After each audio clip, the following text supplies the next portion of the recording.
What if I told you that somebody with a PhD might still start with an entry-level job after moving to Canada? That's one of the many realities people don't talk about before immigration. Hi everyone, welcome back to my channel. Moving to another country is a huge life decision. Before I moved to Canada, I had many expectations about what life would be like. Some of them were true, some things were different from what I imagined. Today I want to share some things I wish I knew before I moved to Canada. This video is not to complain about Canada. Canada is a great country, and I'm grateful to live here. But I think it's important for people who are planning to immigrate to understand the reality. Because immigration is not just changing countries, it's almost like starting a new life from zero. Many people believe that once they move from a developing country to a developed country, life will automatically become easier and better. But the reality is much more complicated. Starting over in a new country takes time. Sometimes it takes many years. I have seen many immigrants who had very impressive backgrounds in their home countries. Some had PhDs, some had successful professional careers. But after arriving in Canada, many of them had to start from entry-level jobs. Not because they lacked ability, but because the system is different. Employers often look for local experience, local education, and local references. So immigration is not simply moving to a stronger economy. In many cases, it means rebuilding your life and career step by step. I experienced this myself. I have always considered myself a self-made person, but even then, the process was not fast. After moving to Canada, it took me more than 2 years to build a stable career, and more than 4 years before I was able to buy a house. And honestly, I know I was lucky. I know people who came to Canada earlier than I did who are still working hard to find their career path. Some are still trying to break into their professions, and many are still renting and figuring out their future. But that is not failure. It simply shows that settling down in a new country is rarely quick. It takes patience, resilience, and time. Another thing that surprised me was the lifestyle difference. Back in China, I was used to taking the subway to work and high-speed trains to travel between cities. Public transportation is very convenient in many Asian and European cities. But in Canada, especially outside downtown area, people drive everywhere. Driving here is almost a basic life skill. Without a car, many things become difficult. Commuting, grocery shopping, even visiting friends. I still remember when I first arrived, I didn't have a car yet.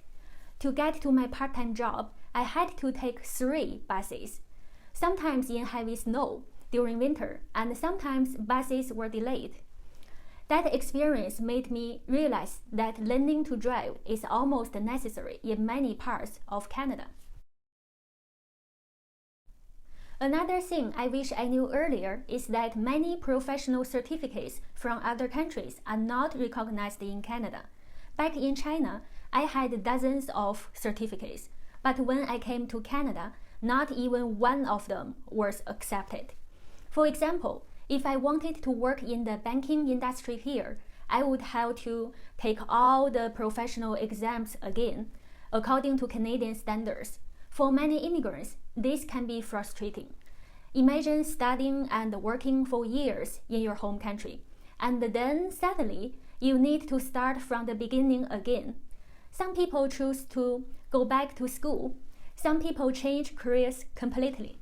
And some people decide that the effort is too exhausting, like me.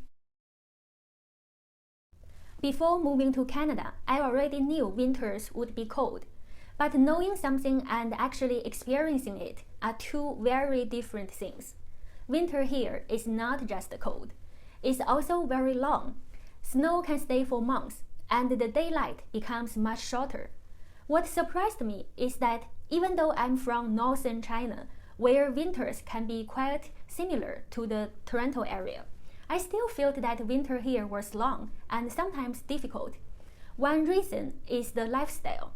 In winter, there are usually fewer social activities, and people tend to stay at home more. Sometimes it can feel a little isolated.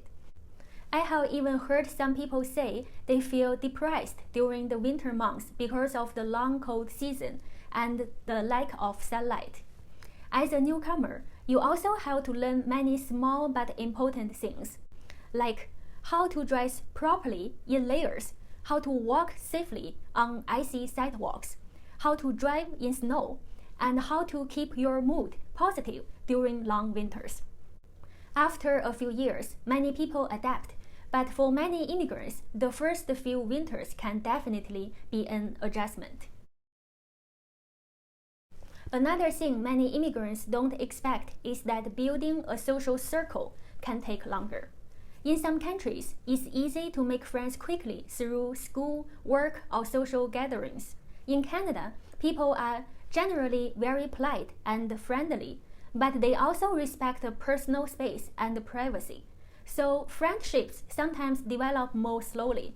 Many immigrants say their first friends in Canada are often other immigrants because they share similar experiences. Over time, through work, community activities, or hobbies, your social circle grows, but it may not happen overnight. Canada is known for being a safe and peaceful country, and that's something many immigrants truly appreciate, including me. But sometimes the lifestyle can feel much quieter compared to large cities in Asia or Europe. Cities may close earlier, nightlife is calmer, and daily life moves at a slower pace. For some people, this is a huge benefit. For others, it takes time to adjust. Even though immigration can be challenging, Canada still offers many opportunities. But those opportunities usually require patience, persistence, and time. Many immigrants eventually build successful careers, start businesses, buy homes, and create stable lives for their families. The key is understanding that success rarely happens immediately after arrival. Immigration is more like a long-term investment in your future. One interesting thing about immigration is that over time, your identity can evolve. You may start to feel connected to both your home country and your new country. Sometimes you feel like you belong to both places. Sometimes you feel like you belong somewhere in between.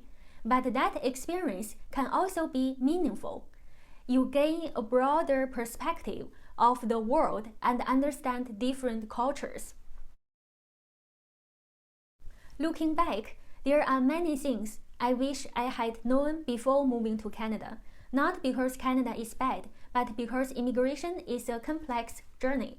It comes with challenges, adjustments, and sometimes unexpected struggles, but it also brings growth, new experiences, and opportunities. If you are planning to move to Canada, my advice would be prepared, be patient, and keep an open mind.